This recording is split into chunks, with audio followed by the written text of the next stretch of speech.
Welcome to the Christmas edition of Entrepreneurs in Fuego 2015. Can you believe it's Christmas already, man? Came too fast. Came real fast.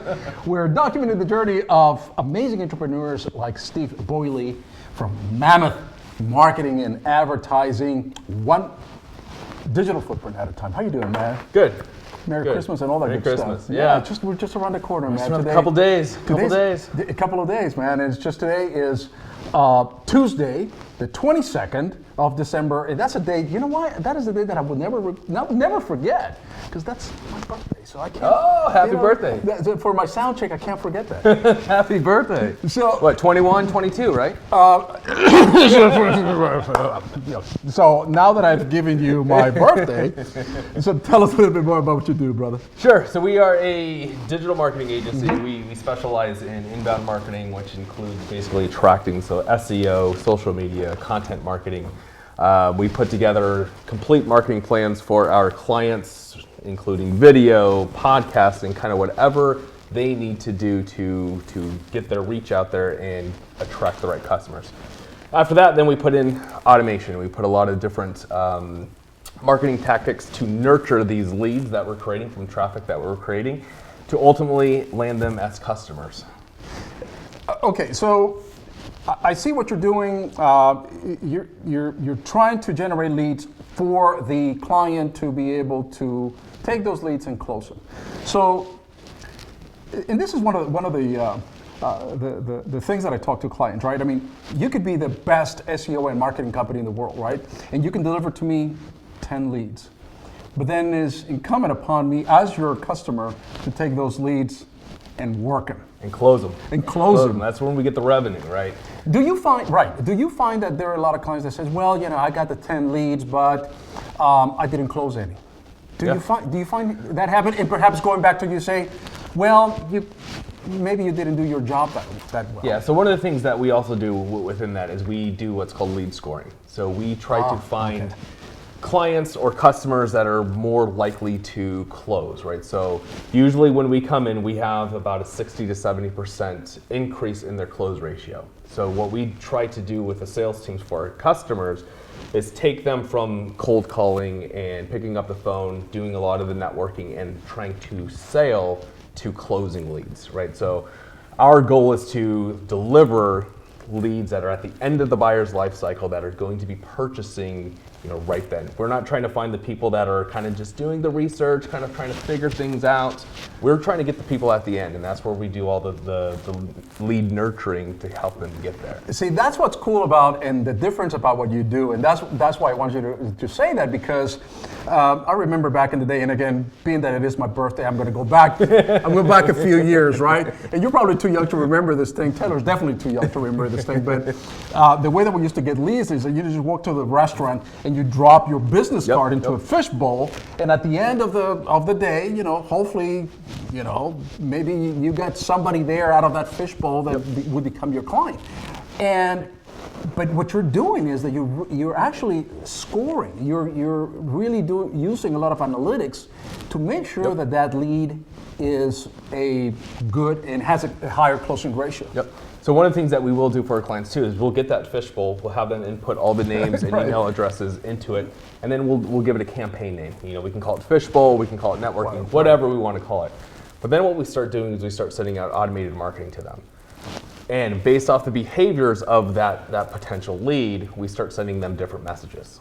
So those messages get tailored for that particular person, increasing the chance that they actually close it. So once they get to a certain point within the cycle, within the lead nurturing process, that's when we send an email over to the sales team and say, hey, give this person a call, they're a hot lead, and they can go and close it. Do you use proprietary algorithms to do this, or do you use something like an Infusionsoft or some other? Yeah, we use marketing automation software. Oh, okay. So but you apply whatever you have learned in your experience as to what works and custom make it to a particular client. Yeah, and a lot of the clients, what we do is we set up kind of generic campaigns that we know end up working and then tailor them as we get smarter, right? So we're always looking at our clients' back end analytics and what's going on, and then we know what's closing, we know what's happening, we know what's getting people through the buyer's journey.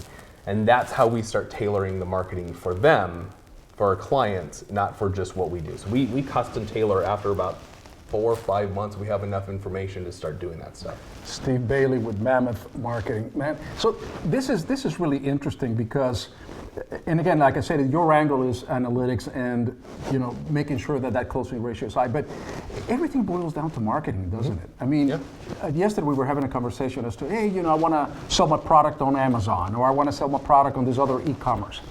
It doesn't matter what your service is or what your product is. It boils down to how do you market that, right? Yep. I mean, anything and everything that you can think about, it boils down how you market. Yep. It's finding that right message at the right time to the right consumer, right? And that's what we try to do with all of our clients. Because we can do broadcast messages, and usually they don't work. And that's when I was in the corporate world. That's what we used to do a lot of. We have huge databases, and today only 10% off, 15% off, 20% off, whatever the case is.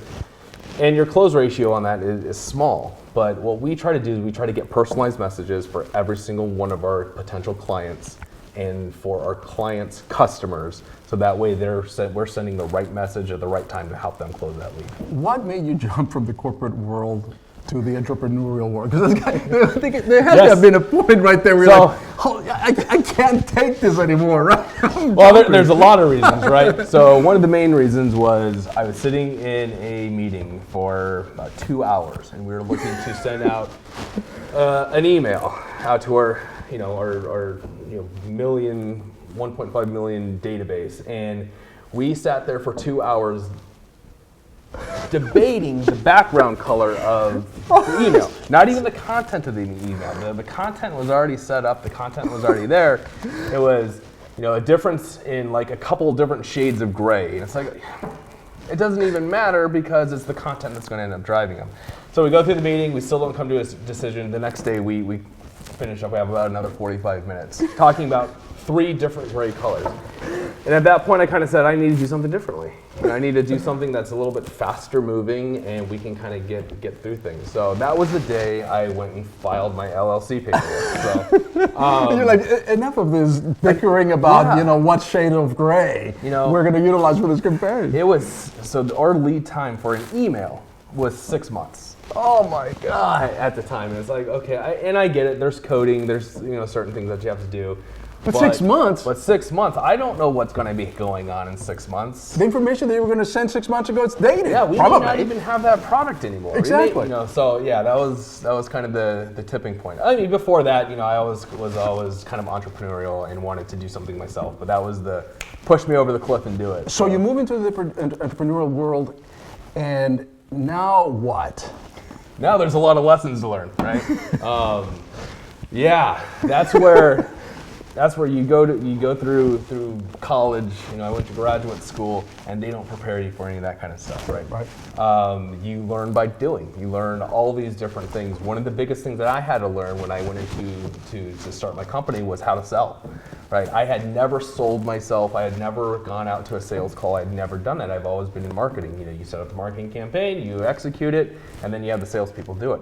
Well, now I have to go and do that, right? That was one of the biggest lessons that I learned as I was going through and building a business, is how to build relationships and how to find the right people to talk to and build strategic partnerships with other, marketing agencies or staffing agencies or whatever the case is to build my business, right? So that was the biggest lesson I had to go learn, is how to sell and how to find the right people. Is that one of the advices you would give somebody that wants to get into the business?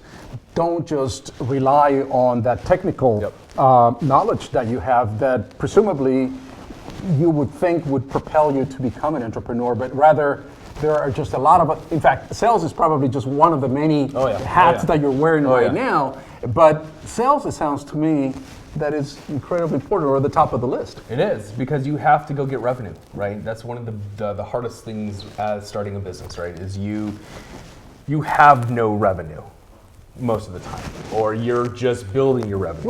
Wait a minute, dude. I mean, all I see in the media right now with entrepreneurs is that, is your picture and there's that, the Ferrari right there, and I'm an entrepreneur, and that's what the media is giving the messages to entrepreneurs, and that's not it. No, that's not even close to it. You got to work for it. There's a time when I started my business that I thought, I saw all those things out there. I'm gonna have a mansion. I'm gonna have a Lamborghini. I'm gonna have all these different things.